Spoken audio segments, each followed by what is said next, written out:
নমস্কাৰ বন্ধুসকল, আপোনালোকক এডুকেশ্যন ফৰ অসম চেনেলটোলৈকে প্ৰথমতে স্বাগতম জনাইছোঁ। ষ্টেট বেংক অফ ইণ্ডিয়াৰ ফালৰ পৰা আহিছে 10,662টা নতুন ভেকেঞ্চি আৰু এই ভেকেঞ্চিখিনি বা পদখিনি হৈছে জুনিয়ৰ এছ'চিয়েটছৰ আৰু এইখিনি পদৰ ইতিমধ্যে অনলাইন আবেদন আৰম্ভ হৈছে। ভিডিঅ'টোত গোটেইখিনি তথ্য আপোনালোকক কম সময়তে কম।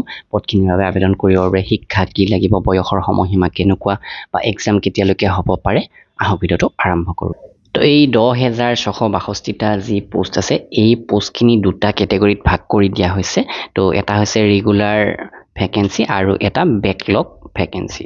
তো তেনেকৈ যিখিনি আমাৰ ৰেগুলাৰ ভেকেঞ্চি আছে বা আমাৰ জেনেৰেল কেণ্ডিডেটখিনিৰ বাবে আছে, তাতে মুঠ 7,680টা পোষ্ট আছে অল ষ্টেট অফ ইণ্ডিয়াৰ। আৰু ইয়াতে আমাৰ অসমৰ বাবে কিমান আছে বুলি ক'লে, গোটেইখিনি ভেকেঞ্চিৰ ভিতৰত অভাৰঅল চাবলৈকে গ'লে আমাৰ অসমত প্ৰায় 246টা পোষ্ট আছে। তো যিসকল বন্ধু বান্ধৱী এপ্লাই কৰিব বিচাৰে তেওঁলোকৰ বাবে প্ৰথম পইণ্টটো হৈছে বয়সৰ সময়সীমা। বয়সৰ সময়সীমাটো আপোনালোকে চাওক, 1 এপ্ৰিল 2026লৈকে ধৰিছে। মিনিমাম 20 বছৰ হ'বই লাগিব। 20 বছৰৰ তলত হ'লে আপোনালোকে এপ্লাই কৰিব নোৱাৰিব আৰু আপ টু 28 বছৰলৈকে হ'লে এপ্লাই কৰিব পাৰে। 28ৰ ওপৰ হ'লে এপ্লাই কৰিব নোৱাৰে জেনেৰেলসকলে। কিন্তু যদি OBC হয় 31 বছৰলৈকে, অৰ্থাৎ 3 বছৰ এজ ৰিলেক্সেশ্যন, SC ST 5 বছৰ আৰু PWD হ'লে 10 বছৰ এজ ৰিলেক্সেশ্যন লাভ কৰিব। শিক্ষাগত অৰ্হতাৰ ক্ষেত্ৰত এছেণ্টিয়েল একাডেমিক কোৱালিফিকেশ্যন 31 ডিচেম্বৰ 2026লৈকে ধৰিছে। তো এই তাৰিখৰ ভিতৰত আপোনালোকৰ গ্ৰেজুৱেশ্যন কমপ্লিট হোৱা হ'ব লাগিব।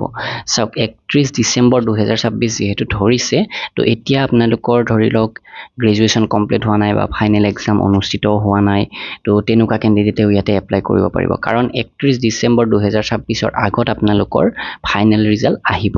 তো যিসকলে বৰ্তমান গ্ৰেজুৱেশ্যনৰ লাষ্ট ছেমিষ্টাৰত আছে তেওঁলোকেও এইখিনি পোষ্টৰ বাবে এপ্লাই কৰিব পাৰে। তো এই জুনিয়ৰ এছ'চিয়েটছ পোষ্টখিনিৰ চিলেকশ্যন প্ৰক্ৰিয়াৰ ক্ষেত্ৰত প্ৰথমতে এটা টায়াৰ 1 ফেজ 1 যিটো প্ৰিলিমিনাৰী এক্সামিনেশ্যন অনুষ্ঠিত হ'ব, য'ত 100টা প্ৰশ্ন, 100 নম্বৰ, 1 ঘণ্টা সময় থাকিব। ইয়াতে ইংলিছ লেংগুৱেজ, নিউমাৰিকেল এবিলিটি আৰু ৰিজনিং এবিলিটি 3টা ছেকশ্যন থাকিব। প্ৰতিটো ছেকশ্যনত আকৌ 20 মিনিটকৈ ভগাই দিয়া হ'ব। তো এনেকৈ প্ৰিলিমিনাৰী এক্সামিনেশ্যনটো অনুষ্ঠিত হ'ব আৰু এইটো যদি আপোনালোকে কোৱালিফাই কৰে তেনেহ'লে মেইনছ এক্সাম দিব লাগিব।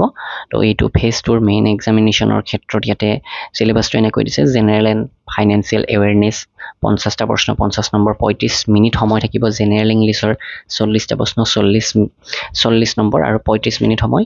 কোৱান্টিটিভ এপ্টিটিউডত 50টা প্ৰশ্ন, 50 নম্বৰ, 45 মিনিট সময় পাব। ৰিজনিং এবিলিটি আৰু কম্পিউটাৰ এপ্টিটিউডত ইয়াতে আপোনালোকে 45 মিনিট সময় পাব। মুঠ 2 ঘণ্টা 40 মিনিট আপোনালোকে পাব মেইন এক্সামিনেশ্যনৰ বাবে।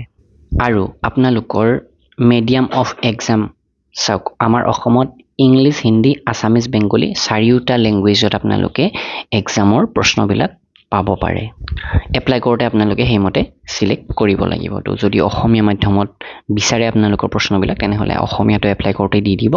ইংলিছটো কিন্তু এটা যিকোনো অসমীয়া থাকিলেও ইংলিছটো আপোনালোকে পাবই তাতে, অৰ্থাৎ 2টা মাধ্যমতে আপোনালোকে প্ৰশ্নবিলাক পাব পাৰিব।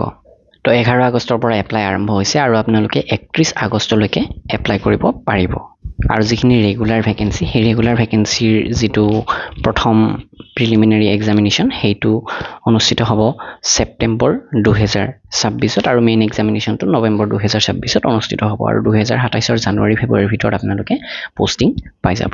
তো ভিডিঅ'টো এইখিনি লাইক কৰিব, শ্বেয়াৰ কৰিব। ধন্যবাদ।